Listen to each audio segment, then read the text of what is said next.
Olá, agora nós vamos falar sobre como escolher a melhor empresa para você atuar. Qual que é o melhor tipo de empresa que você pode atuar, o que vai se valer mais das suas competências, das suas características, né? É uma boa pergunta isso, é uma boa consideração que nós temos que ter, porque nós temos que atuar onde a gente vai fazer diferença, né? Se a gente quer ser conselheiro, a gente quer ser conselheiro porque nós queremos compartilhar, nós queremos retribuir tudo que nós já fizemos na vida para dar, sabe, dar um give back, devolver aquilo que nós temos. Claro, quero ganhar dinheiro com isso, claro, quero ter sucesso, gosto do status também. Como eu disse, apesar de a gente ter que tomar cuidado com isso, uma razão legítima da gente querer atuar como conselheiro. Mas então, como é que eu escolho? Então, se eu vou trabalhar em startup, eu vou trabalhar nas PMEs, eu vou trabalhar em grandes corporações. Começando com grandes corporações, né? Para você atuar como conselheiro de grandes corporações, lembra que para ser conselheiro você tem que ter vivência. Então, se você quer ser conselheiro de grandes corporações, ao meu ver, é uma condição sine qua non que você tenha tido experiência em grandes corporações. É muito difícil você ser um conselheiro de grandes corporações sem ter atuado em grandes corporações. Da mesma maneira, sendo PME, sendo startup, né, é importante você entender o modus operandi, a dinâmica, as políticas que regem uma grande corporação, por exemplo. Então, você quer atuar em grandes corporações, tem que ver se você tem esses skills para atuar em grandes corporações. Outra coisa, em geral, as grandes corporações têm conselhos de administração deliberativos, que são conselhos muito mais formais, são conselhos que exigem um entendimento de lei, de formalizações muito maiores. Então, para você atuar em conselhos de administração, você precisa de formação específica para conselho de administração, você tem que conhecer da legislação que rege as leis de SAs, os conselhos de administração, para você poder atuar, os limites da sua atuação dentro de um conselho de administração também. Se você quer atuar em PME, da mesma maneira, é importante que você tenha experiência com PME e também é importante que você tenha experiência como startup. Agora, por onde eu começo, né? Então eu tenho, por exemplo, experiência com grandes corporações. Por onde eu começo? Depende também da sua área de convergência, da sua área de conhecimento, né? Eu sou, por exemplo, um conselheiro que tenho uma boa experiência com pessoas, eu sou um conselheiro com uma larga experiência em estratégia e um bom conselheiro para gestão dos próprios conselhos, né? Eu, como tenho larga experiência em conselho, eu muitas vezes sou contratado para estruturar os conselhos e a dinâmica dos conselhos, deixar ele lá funcionando 2 anos e depois sair dos conselhos. Mas essa é a minha área. Então eu contrato, eu monto conselhos, né? Então eu contrato conselheiros de acordo com a sua área. Então se você é um cara experiente financeiro, você pode ser um bom conselheiro financeiro, ter a cadeira financeira dentro do conselho. Se você é uma pessoa com bastante experiência em gente, em pessoas, essa é uma cadeira importante também. Se você tem experiência em tecnologia, essa é outra cadeira, gestão de clientes, etc. Cada um no seu cada qual, mas você tem que buscar as empresas que necessitem da sua experiência, necessitem desse conhecimento que você tem para poder atuar. Ah, mas eu gostaria de começar. Eu recebo muitos candidatos a conselheiro, né? Por eu ter uma empresa que monta conselhos, por eu ter uma empresa que hoje o CNPJ é a maior gestão de operação de conselhos do Brasil.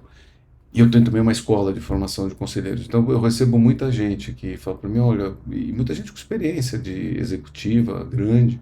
Aí eu queria começar em startup porque é mais simples. Não necessariamente.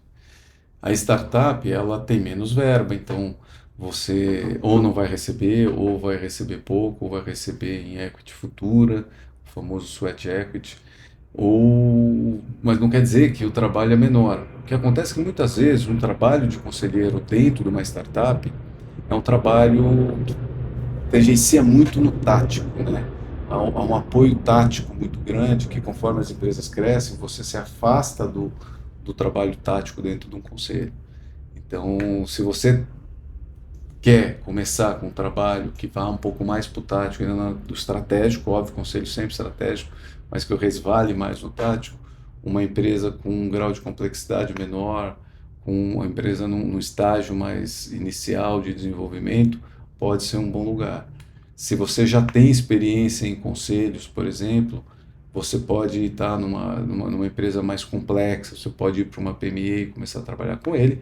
E se você tem experiência em grandes corporações, em altos cargos nas grandes corporações, você pode estar também no conselho de grandes corporações.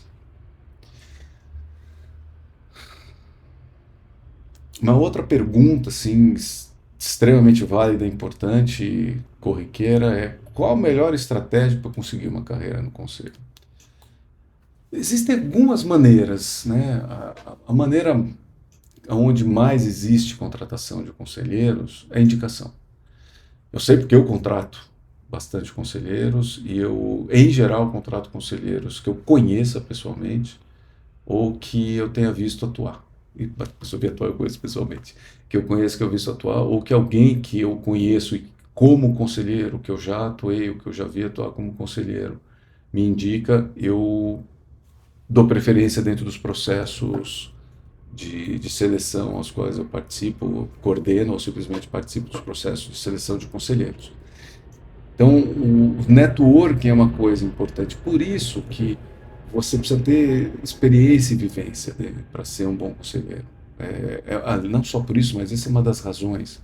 Então, você ter um círculo de relações, manter o seu círculo de relações é muito importante. Você se manter ativo, você divulgar, sabe aquela história, a galinha quando bota ovo cacareja? A gente tem que falar do que a gente faz, do que a gente é bom. Às vezes a gente fica conversando, nossa, mas vai parecer que é pedante. Não vai parecer que é pedante nada. Se você é bom, você tem que falar que você é bom. Mas quando é que vai ser pedante? Quando você quiser ser pedante, quando você sentir que você está sendo pedante, de verdade. A gente sabe quando não é, quando a sua intenção for. Se a sua intenção não é, a sua intenção é dar visibilidade. Eu sou formado em publicidade e propaganda, né? Então, o que é publicidade? É tornar público. É isso, publicidade, é tornar público. Então você precisa tornar público o que você faz, isso é importante. Atenção no seu LinkedIn. LinkedIn para conselheiro é muito importante. Como é que está o seu LinkedIn? Como é que você se comunica no seu LinkedIn? Sobre o que você está falando? Que resultados você está trazendo?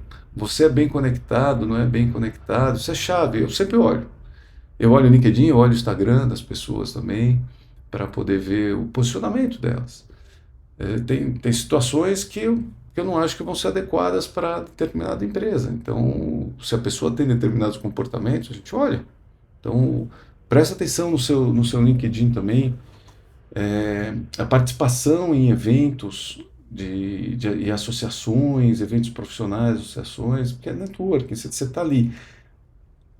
Um bom network não vai garantir que você seja contratado. Isso é importante que seja dito. O que vai garantir que você seja contratado é que você esteja com alguém que já te viu atuar, principalmente como conselheiro.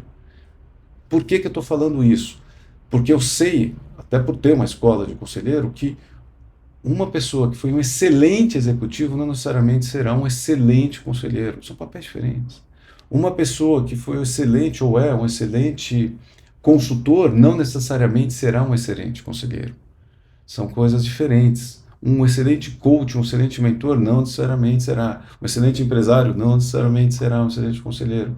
E não é demérito de ninguém, é só porque são atuações diferentes.